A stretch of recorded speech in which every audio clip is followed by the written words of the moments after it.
আজকে আমাদের মধ্যে নেই। দীর্ঘ ৪৫ বছরও বেশি আমি দেশনেত্রী বেগম খালেদা জিয়ার সহকর্মী হিসাবে, কখনো কর্মচারী হিসাবে, কখনো সংসদ সদস্য হিসাবে, কখনো মন্ত্রী হিসাবে, কখনো দলের নেতা হিসাবে তার ছায়াতলে ছিলাম, স্নেহের ছায়াতলে ছিলাম, নেতৃত্বে ছিলাম। অনেক আন্দোলন, অনেক সংগ্রাম, অনেক ত্যাগ তিতিক্ষা, কিন্তু তার সাথে পৃথিবীর কোনো ত্যাগের কোনো তুলনা করা যায় না। তিনি একসময় সামরিক স্বৈরাচার বিরোধী আন্দোলনে নেতৃত্ব দিতে দিতে গণতন্ত্রকে অবমুক্ত করেছিলেন, সামরিক স্বৈরাচারকে হটিয়েছিলেন, খেতাব পেয়েছিলেন দেশনেত্রী। তখন আপসহীন নেত্রী হিসেবে তিনি খেতাব পেয়েছিলেন। তারপরে গণতন্ত্রের যে যাত্রা ১৯৯১ সালে শুরু হলো, সংসদীয় গণতন্ত্রের যাত্রা শুরু করলেন। তার হাত দিয়ে এদেশে সংসদীয় গণতন্ত্রের পুনরায় যাত্রা শুরু হয়েছিল।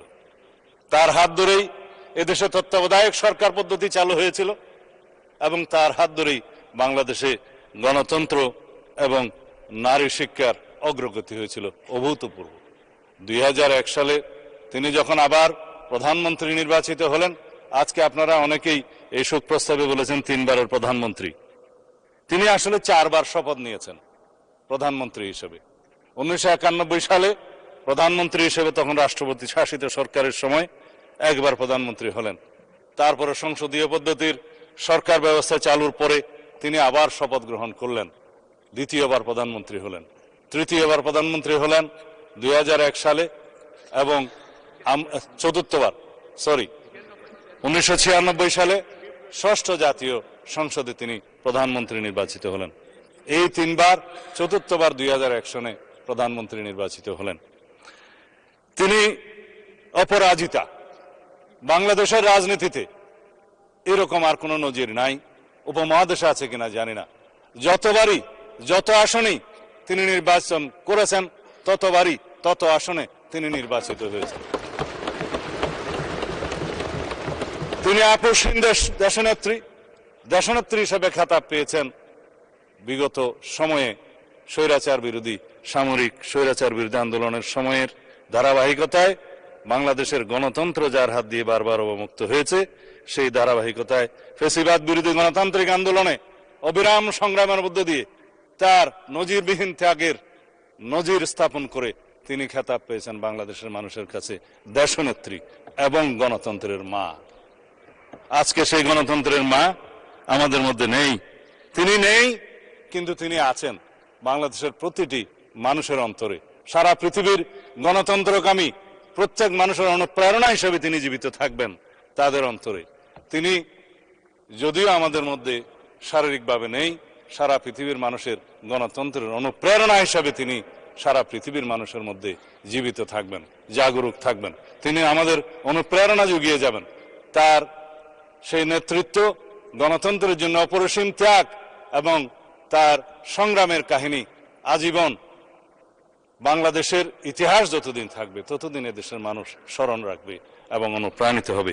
আজকে দীর্ঘ আলাপ করার সময় নেই, কিন্তু তার জীবনী নিয়ে আলাপ করতে গেলে জাতীয় সংসদের অধিবেশন একটি কেন, প্রত্যেকটা অধিবেশনই যেন কম হয়ে যাবে। সুতরাং আমি আজকের এই মহান জাতীয় সংসদে, যেহেতু আমাদের দীর্ঘ ১৭ বছরের রক্তের উপর দাঁড়িয়ে, যেই গণতান্ত্রিক সংগ্রামের উপরে দাঁড়িয়ে শহীদের আকাঙ্ক্ষার ভিত্তিতে যেই ভিত্তি নির্মাণ হয়েছে, তার ভিত্তিতে আমরা এই জাতীয় সংসদে দাঁড়িয়ে আছি, সেই জন্য আমি আজকে সময় বেশি নেব না। এই কামনা শুধু করতে পারি তিনি আমাদের গণতান্ত্রিক সংগ্রামে আজীবন অনুপ্রেরণা হয়ে থাকবেন। যারা দীর্ঘ ১৭ বছরের ধারাবাহিক সংগ্রামকে প্রত্যক্ষ করেছেন, যার ধারাবাহিকতায় ২০২৪-এর ছাত্র গণ অভ্যুত্থান সংগঠিত হয়েছে, সেই অভ্যুত্থানের একটি বিশাল অংশ জুড়ে দেশনেত্রী বেগম খালেদা জিয়ার নেতৃত্ব আমাদেরকে অনুপ্রেরণা এবং সাহস জুগিয়েছিল।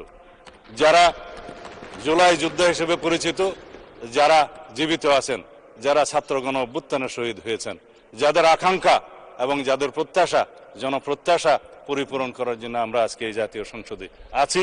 আমাদের প্রত্যেকের দায়িত্ব এবং কর্তব্য হচ্ছে দেশনেত্রী বেগম খালেদা জিয়া যে বাংলাদেশ দেখতে চেয়েছিলেন, গণতন্ত্রের যে সুদৃঢ় ভিত্তি রচনা করতে চেয়েছিলেন, সেই সুদৃঢ় ভিত্তি, সাম্যের ভিত্তিতে, ন্যায় বিচারের ভিত্তিতে, মানবিক মর্যাদার ভিত্তিতে সেই বৈষম্যহীন বাংলাদেশ আমাদেরকে বিনির্মাণ করতে হবে।